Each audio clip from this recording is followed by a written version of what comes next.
It's hard to imagine how someone born into immense privilege, wealth, and influence could end up at the center of one of the darkest scandals in modern history. But the story of Ghislaine Maxwell isn't just about privilege. It's about power, manipulation, and the chilling consequences when both fall into the wrong hands. She was born into a world of castles, private jets, and political connections that most people can't even dream of. Her father, Robert Maxwell, was a billionaire media tycoon, brilliant, ruthless, and feared by nearly everyone who worked for him. Her childhood was glamorous from the outside, but inside those mansion walls, it was anything but stable. Robert Maxwell ruled his home the way he ruled his empire, with charm when it suited him and control when it didn't. And Ghislaine, his youngest and favorite child, learned early that survival meant loyalty. When her father died mysteriously in 1991, his body found floating near his yacht off the coast of Spain, it shattered Ghislaine's world. Reports said he'd fallen overboard, but others whispered it was suicide. Then came the real shock. Investigators discovered he'd stolen hundreds of millions from his company's pension funds. Overnight, the Maxwell family went from untouchable royalty to international disgrace. Ghislaine fled to the United States, desperate to start over, desperate to hold onto the luxury and status that had defined her entire identity. And that's where she met Jeffrey Epstein. Epstein was rich, mysterious, and well-connected, a man whose charm seemed to hide something deeper, something darker. The two became inseparable. Some say they were lovers, others call them partners in crime. Together, they built a web of influence that stretched from Wall Street to the royal family, from Harvard professors to politicians and celebrities. To outsiders, they looked like the perfect power couple, glamorous, intelligent, always seen at the most exclusive parties. But behind closed doors, their world was something far more sinister. According to survivors, Ghislaine wasn't just Epstein's companion.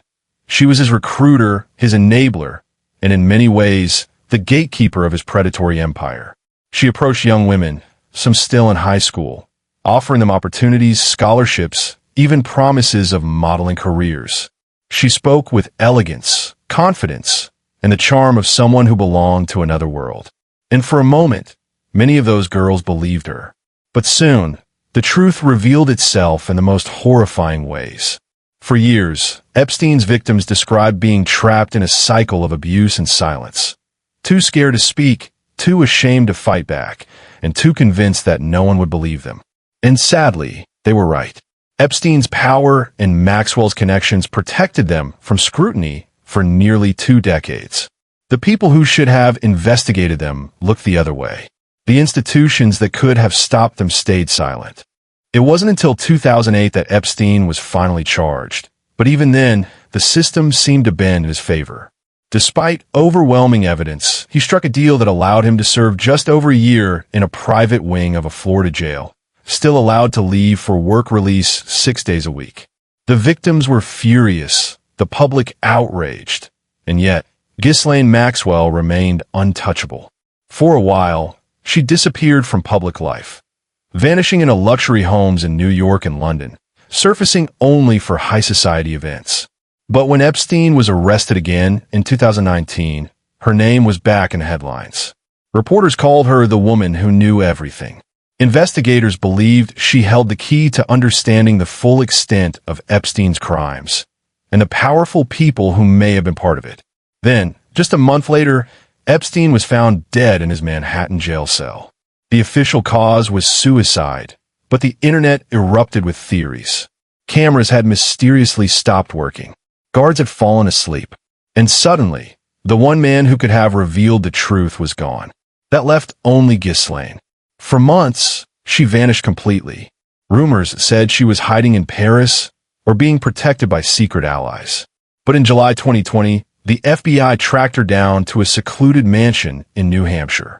When they arrived, they found her hiding inside, reportedly peering through the curtains as agents surrounded the house. She was arrested without incident. When the charges were read, the world was stunned.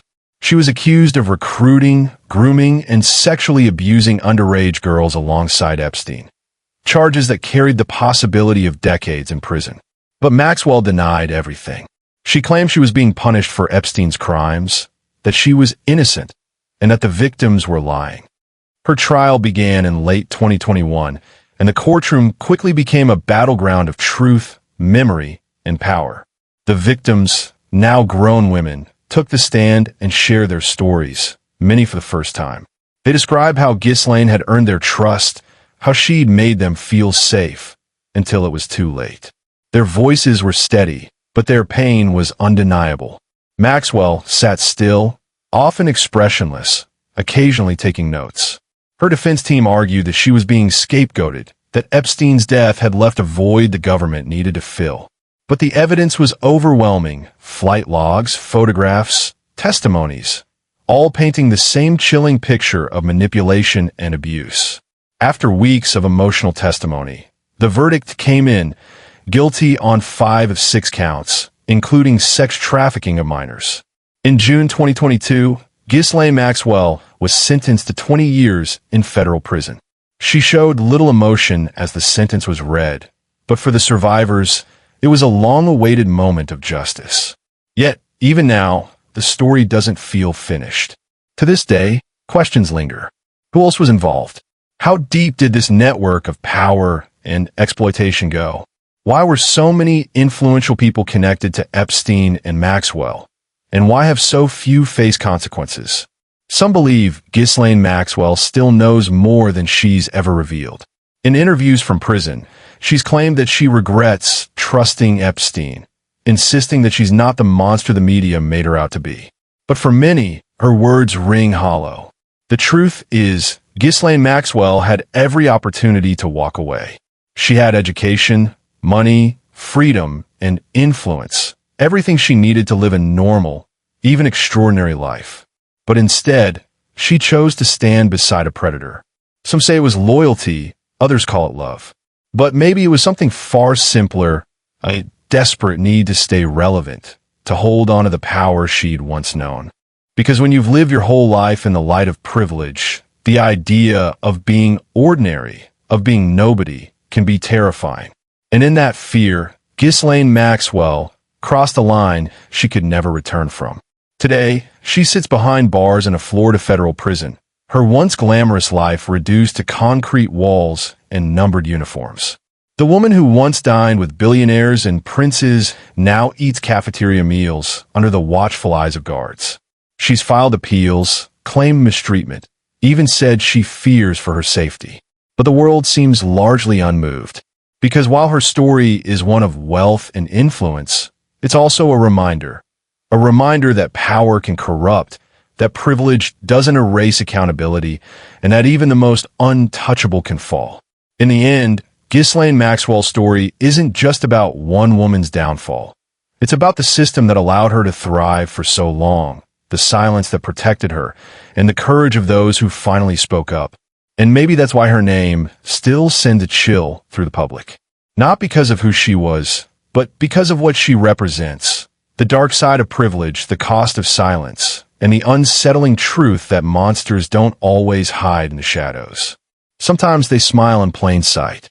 If you made it this far, remember, behind every powerful face, there's a story the world doesn't see. And sometimes it takes years before the truth finally comes out.